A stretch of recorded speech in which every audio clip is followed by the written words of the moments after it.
The king in the north! The king in the north!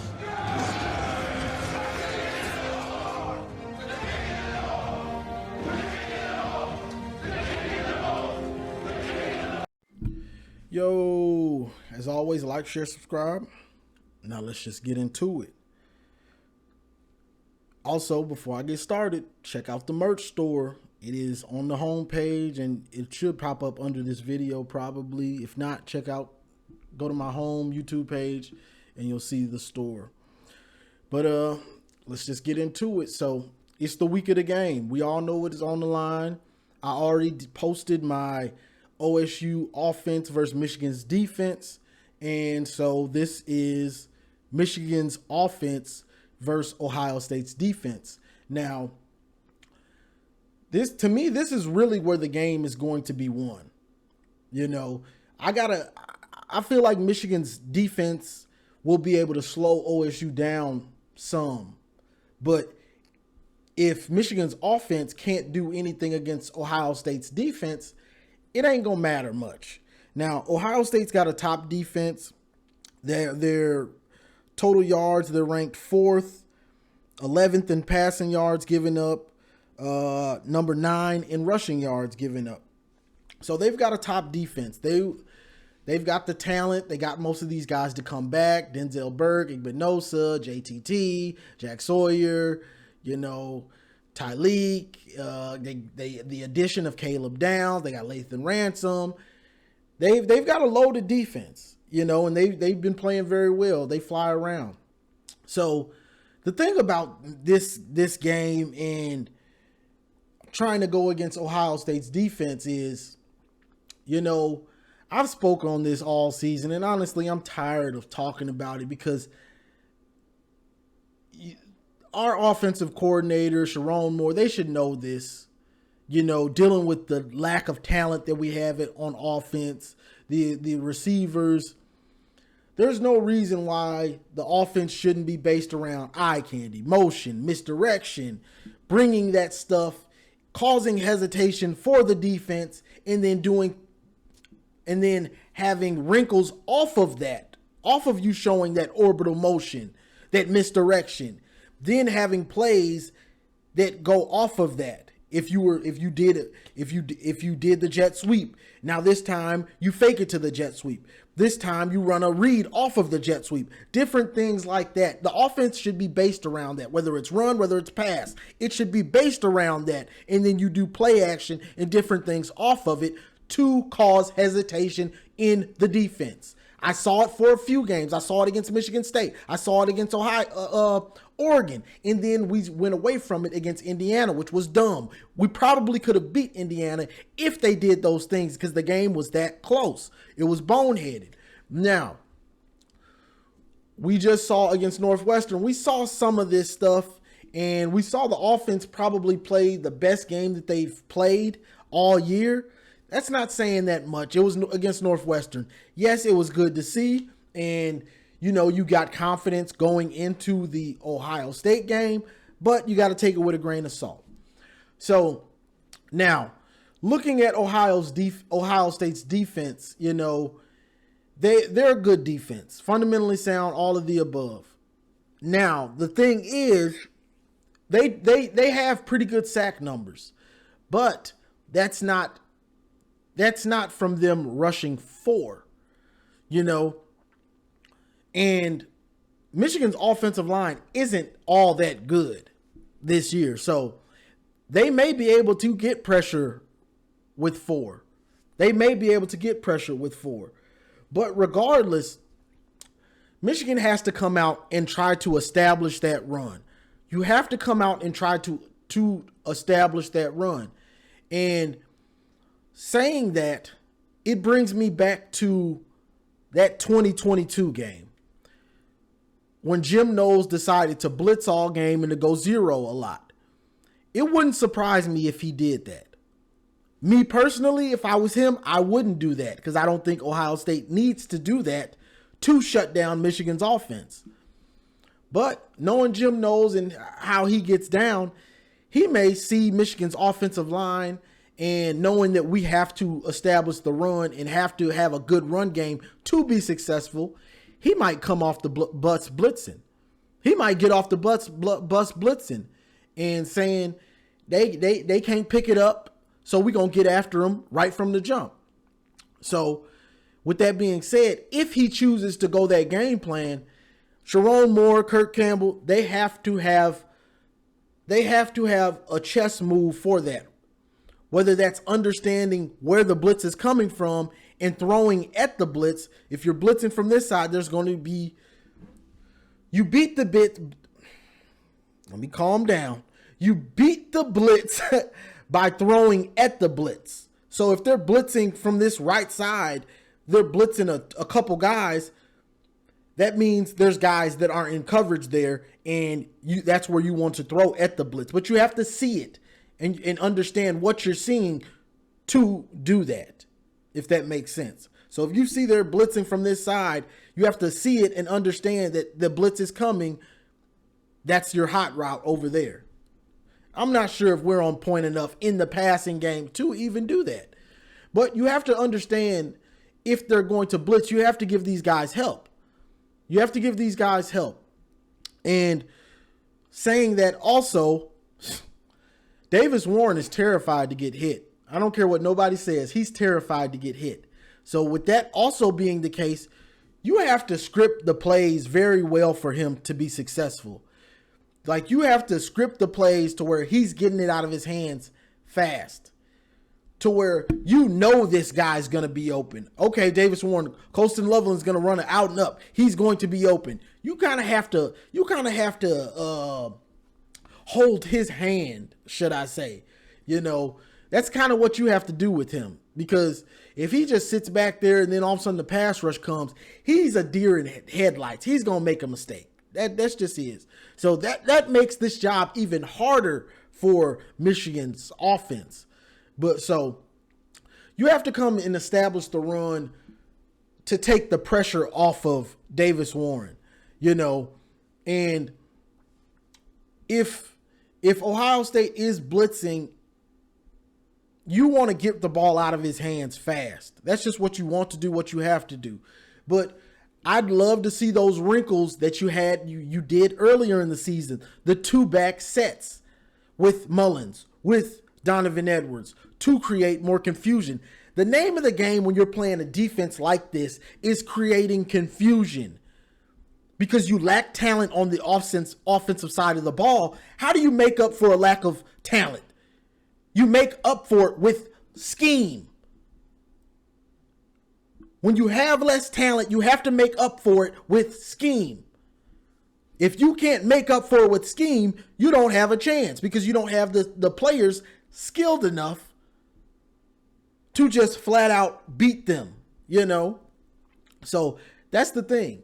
You got to all those little wrinkles that you had that worked in certain games and you went away from it for whatever reason, when you should have based the whole offense around the dual back sets, the eye candy, the motion, the misdirection.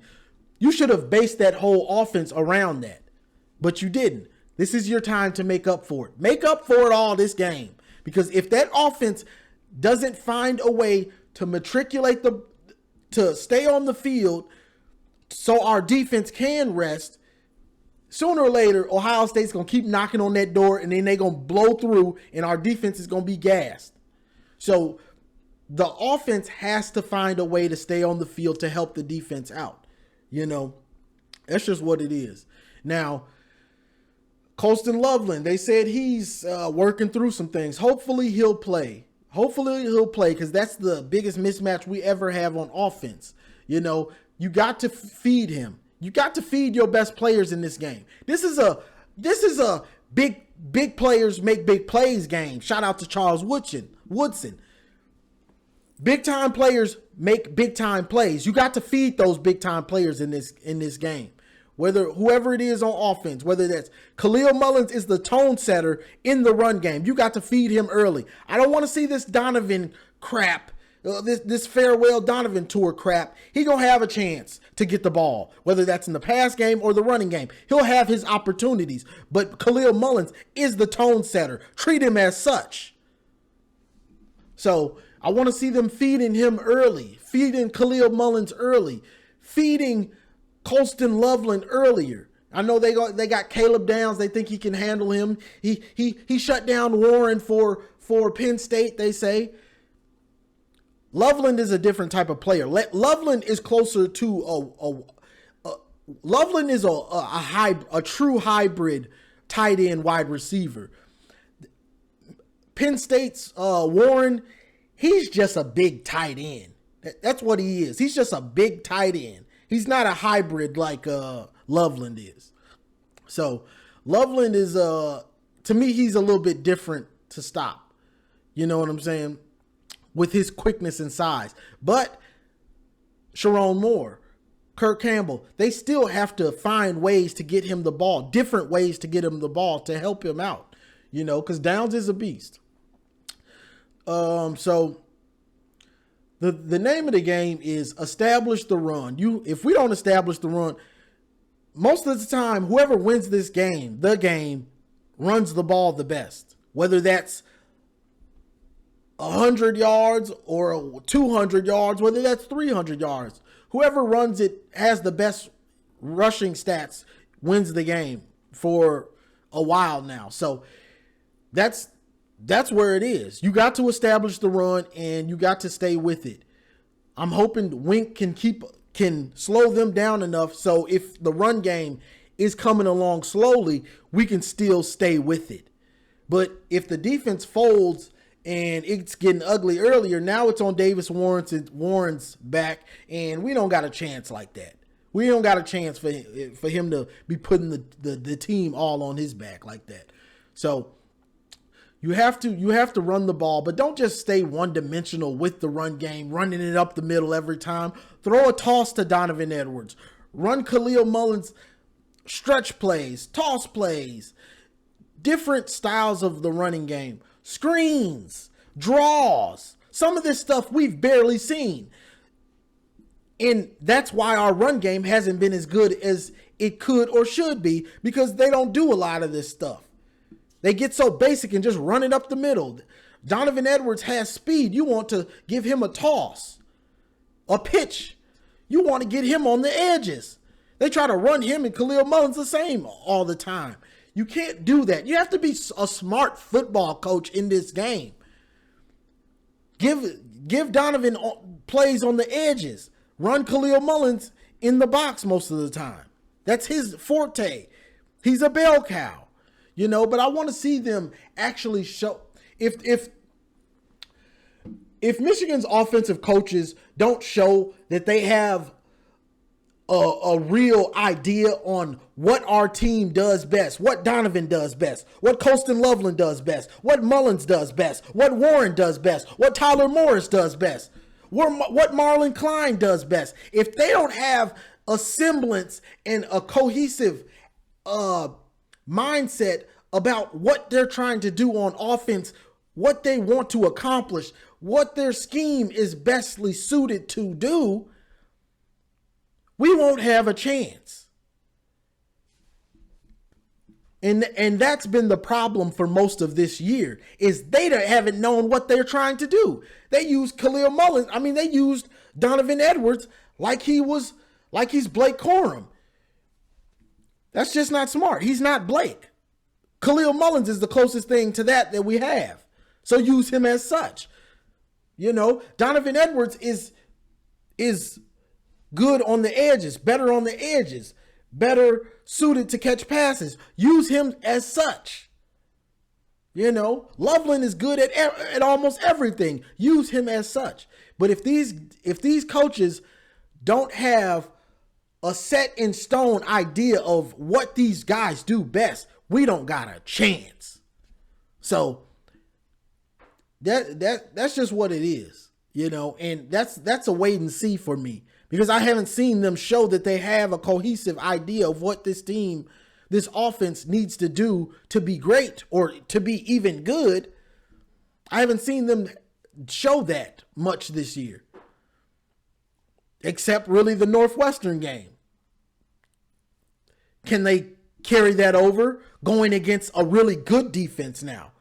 You did it against a bad defense. or an okay defense, whatever you want to call it. Can you do that against a really good defense? It's going to have to be seen. You know, the game is won in the trenches. I'm not sure if these boys can play good enough to do that, because there's a lot of question marks. The question marks are the play calling. Will the play calling be good enough? You know, that's half the battle right there. Just hoping that these dudes play call good enough. You know, because the play calling been having most of us scratch our head most of the year. So we're going to have to see it, you know, but the game is won in the trenches. You got to find a way to get this offensive line feeling themselves to push around this Ohio State defense. You know, this Ohio State defensive line, really, you know, their D tackles, they're good. You know, JTT and Jack Sawyer, they underachieve, but hey, it ain't like we got the best offensive line. We don't have the offensive line we've had the past 3 years. So, you know, they can still feast on a struggling offensive line. So you got to find ways around that. This is a game, you know, and I'm going to get off here. I don't want to ramble too long, but this is a game where coaches show that they're really good at their job, especially on offense, you know, because you have less talent. So you have to show that you understand what Jim Knowles is trying to do, and you're ahead of him. I've thought of everything you're going to try to do, Jim Knowles, and I have a counter for everything that you're going to try to do. Show it. Sharon Moore, Kurt Campbell, this is your game to show it. Show it. And you can get a lot of our faith back, you know, because I got faith that Wink will be able to slow them down. But the question mark is, and this is why a lot of Ohio State fans are confident, really confident right now, because they've seen our offense look lost all year, you know? So even if even if Wink does slow them down, it'll be like the Indiana game where our offense just can't do enough. You know, the defense done did enough to win it, but the offense ain't helping them out enough. You know, so it's on you, Sharon Moore, Kirk Campbell, and the players to execute. When they do have the perfect play call, you got to execute it. Davis Warren, Donovan Edwards, Khalil Mullins, Jadise, Evan Link, all the offensive line, the offense in general. When the play call is good or great, you got to execute it. You know, and we ain't seen that much from y'all this year. Show it. Y'all can get a lot of us back by having the offense show up this Saturday. You know, a lot of us were mad and we were like, oh, we about done. Then you got Bryce. And you brought us, so we got a lot of hope back. We started feeling good again. You find a way to win this one, dog. And hey, all is forgiven for this. I can forgive you for this year because I see the potential. I see the recruiting. I see what's going on. You get this one when nobody expects us to. Oh, this one gonna go a long way for you, my brother. This one gonna go a long way. So, you know, hey, the talk is cheap. Do I believe that the offense is gonna be able to help out the defense enough? I gotta see it because they ain't been showing it. Whether it was the play calling, whether it was the players executing, I ain't seen it enough. But the hope is there if they're smart enough to understand what you have to do when you have less talent. It's just, will they do it? That's the question mark. So that's what I got for this one, y'all. They got a job on their hands. They got a job on their hands because they ain't showed it, you know. And plus, Warren is terrified to get hit. He's terrified of a pass rush. That makes the job even harder because you got to play call around him being scared and terrified, you know. But